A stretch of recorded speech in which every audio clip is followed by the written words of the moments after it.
كم اخوتي، مبروك علينا التأهل المنتخب الوطني النسوي التأهل الى الثمن النهائي في المونديال ديال استراليا 2023 للنساء. تحياتي ومبروك علينا اخوتي، والحمد لله ديما مغرب تأهلنا.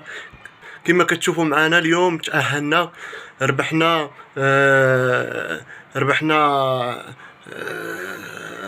كولومبيا، وخسرات المانيا التقسات اللي ضربتنا ب6-0.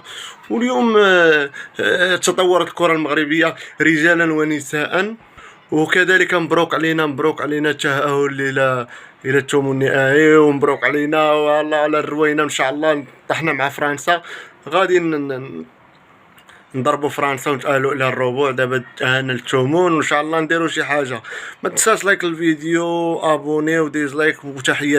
وتحيه للجزائريين والتوانسه وكاع العرب اللي تيشجعونا وتيبغوا المغاربه، وخاطينا المنافقين. وديما مغرب، وان شاء الله نتأهلوا الى الربع.